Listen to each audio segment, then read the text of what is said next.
Welcome back to Signal versus Noise, where we take unusual activity on the options tape and take a look at what's happening beneath the surface. Is there a real story there, or is it just someone speculating?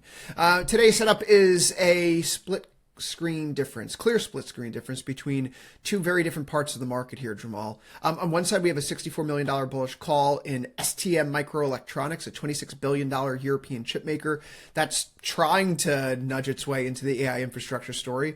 On the other side, we have something different, not related to AI whatsoever. $12.6 million in a bearish put in JP Morgan, which is the largest bank in the United States. And we do have Jamie Dimon warning about a little bit of market exuberance here. So the tape's giving us a little bit of a disconnect right now. Bullish on a smaller AI adjacent name, bearish on the biggest bank in the market. Jermal, break down the trades. Yeah, very different trades here, and that's what's dope about our group. They always find interesting stuff for us. So STM, obviously, it's up and to the right. It's a semi-name, I think, right? So it's basically doing similar things to what you would expect a lot of those names to be doing right now. And let's take a look here at what we've seen for the contracts for as far as trading. In STM, all of these trades happened on the 5th, so Friday, which was obviously a very active day in the market. I gotta tell you, Chris, this STM is one I haven't seen yet in the Unusual Whales app. So apparently a really large trade went up, at least accordingly to the data here, but not all the contracts I think ended up sticking. So apparently this says some of the contracts, some of the transactions that took place with this contract have been modified or nullified. I haven't seen that in a while. Sometimes interesting prints go up and all the prints are not necessarily real, and then it gets adjusted for whatever different reason. Haven't been able to dig into why that happened. But in this case, you can see here, it says 9,751 contracts originally went up. But you see that little X by it, and there was this little disclaimer here versus an open interest of 136 right now. When we see the open interest come Monday, 3,604 contracts. So at least some of those contracts went up. But check this out, man. This is a trip. Like you could see, it says 81,000 contracts. Now, obviously, I don't think that went up. And you could see it said 9,000.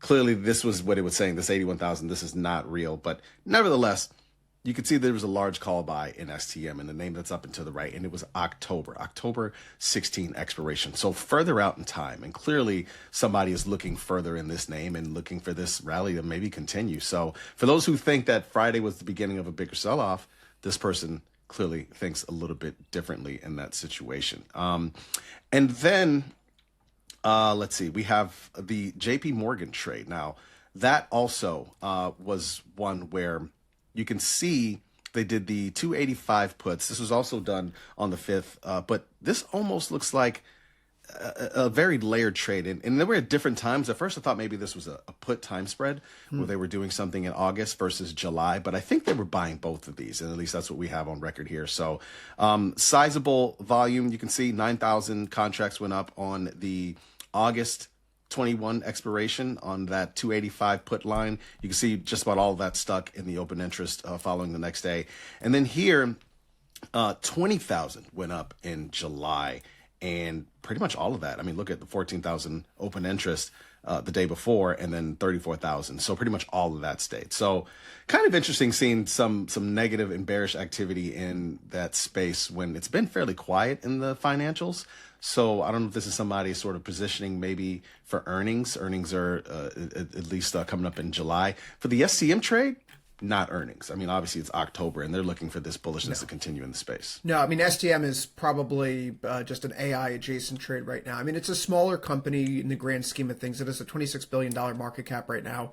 But you say smaller, there's 49,000 employees in the company's hierarchy across 66 countries. So this isn't a startup of by any means here, Jermal. No. They make sensors, chips, microcontrollers, optical connectivity, things that go into AI data centers right now. So when you think about a company with a $26 billion market cap, yes, it's up 200-odd%, almost 300% actually from its 52-week low. Its market cap is nowhere in the neighborhood of an NVIDIA, a Broadcom, a Micron, a Marvell. It's still tiny in terms of the AI infrastructure. infrastructure terms. So they did announce a pivot in the space back on June 2nd. They raised their 2026 data center outlook to $1 billion. That's up from $500 million in the prior estimate, and they're thinking that it could again double to $2 billion by 2027. So this is why the call buying is interesting to me here. It's around the context of this news flow, the corporate news flow around the company, and it's a bet that STM may be the next big infrastructure trade that gets discovered and picked up by this market. And I know 275% off the lows, it's already been picked up to a degree, but think about the market cap level, 26 billion. JP Morgan, though, is a little bit more interesting here because it is the world's, or at least the country's, largest bank. It's an exceptionally well-run business. I know Jamie Dimon has been out selling stock recently, but he's also older in age and has been part of a consistent plan in terms of family planning, if you will, as he's mentioned over the years.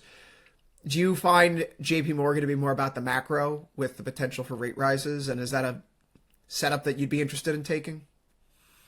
I think it's definitely that kind of play. Is it a setup that I am interested in taking? No.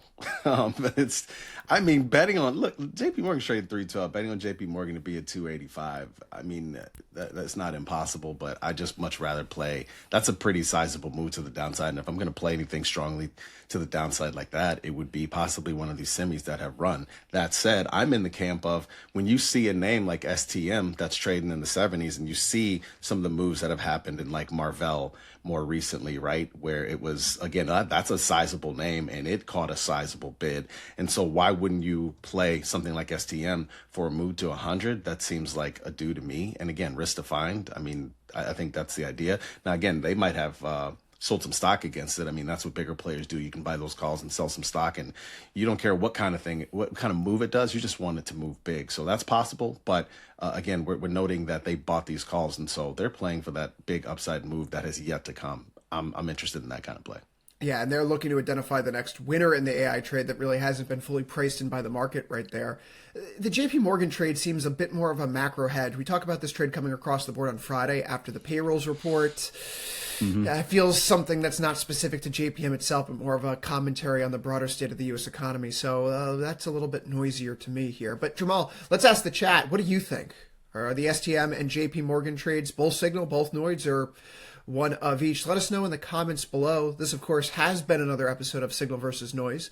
You've been watching Tasty Live. Like and subscribe for more videos.